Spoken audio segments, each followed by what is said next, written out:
സാധാരണ പോലീസ് തലപ്പത്ത് ഒരു ഡി ജി പി ഉണ്ടാകും. നമുക്ക് ഒരു ഡി ജി പി ഉണ്ട്, മറ്റ് ഡി ജി പിമാർ സീനിയറായിട്ടുള്ള ആളുകൾ ഡി ജി പി റാങ്കിലുള്ളവർ മറ്റ് ചില സ്ഥലങ്ങളിലുണ്ട്. എന്നാൽ ഒരു സൂപ്പർ ഡി ജി പി ഉണ്ടാവുക ആലോചിച്ചിട്ടുണ്ടോ? എന്നാൽ നമുക്ക് കേരളത്തിൽ ഒരു സൂപ്പർ ഡി ജി പി ഉണ്ട്. അയാളുടെ പേര് MR അജിത് കുമാർ എന്നാണ്. ADGP റാങ്കാണ് അദ്ദേഹത്തിന് ഉള്ളതെങ്കിലും അദ്ദേഹം സൂപ്പർ ഡി ജി പി ആയാണ് പെരുമാറുന്നതെന്ന ആക്ഷേപമാണ് ശക്തമാകുന്നത്. അത് കോൺഗ്രസ് കേന്ദ്രങ്ങളിൽ നിന്നും CPM-നുള്ളിൽ നിന്നും അതുപോലെ തന്നെ BJP-യിൽ നിന്നുമൊക്കെ വരുന്നുണ്ട്. BJP ആ ആരോപണം അത്ര കടുപ്പിക്കുന്നില്ല, കാരണം ഒരു സംഘബന്ധം MR അജിത് കുമാറിന് ഉണ്ട്.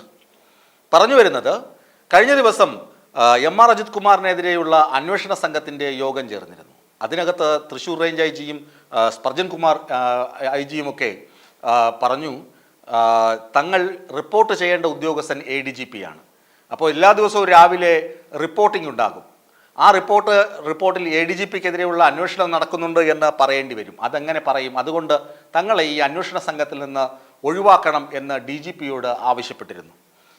എന്നാൽ DGP പറഞ്ഞു നിങ്ങൾ തുടരണം, അതിനെന്തെങ്കിലും പോംവഴി ഉണ്ടാക്കാം എന്നൊക്കെ ആശ്വസിപ്പിച്ചവരെ ADGP-യെക്കുറിച്ചുള്ള അന്വേഷണത്തിൻ്റെ കാര്യം ADGP അറിയിക്കേണ്ട എല്ലാ കാര്യങ്ങളും എന്നെ അറിയിച്ചാലും മതി, ഞാൻ നോക്കിക്കോളാം എന്ന ഉറപ്പിന്മേൽ അവർ അന്വേഷണ സംഘത്തിൽ തുടരാൻ സമ്മതിച്ചു. ഇതിനിടെയാണ് DGP-ക്ക് MR അജിത് കുമാർ ഒരു കത്ത് നൽകുന്നത്.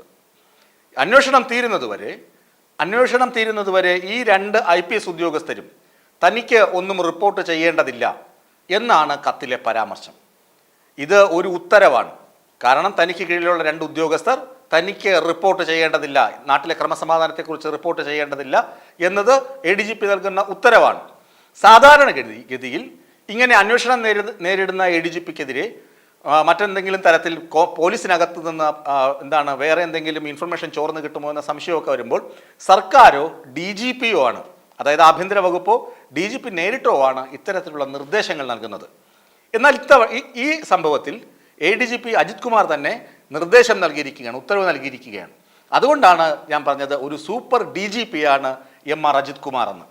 MR അജിത് കുമാറിനെതിരെ നടക്കുന്ന അന്വേഷണം ഏതുവരെ എത്തും, എങ്ങനെ പോകുമെന്നൊന്നും ആർക്കും അറിയാൻ കഴിയുന്നില്ല. അത് അവിടെ തുടങ്ങിയെടുത്ത് നിലനിൽക്കും എന്ന വിമർശനമാണ് എങ്ങും ഉയർന്നു കേൾക്കുന്നത്. പാർട്ടിക്കാരെ പോലും തല്ലിച്ചതയ്ക്കുന്ന പോലീസിനെ മാറ്റിയത് P ശശിയും ADGP MR അജിത് കുമാറും ചേർന്നാണെന്ന് വിമർശനം പാർട്ടിക്കുള്ളിലുണ്ട്.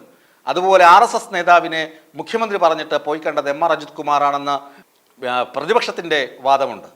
ഇതൊക്കെ നിലനിൽക്കുമ്പോഴാണ് ADGP സൂപ്പർ DGP ആയി ഇങ്ങനെ ഒരു നിർദ്ദേശവും നൽകിയിരിക്കുന്നത്.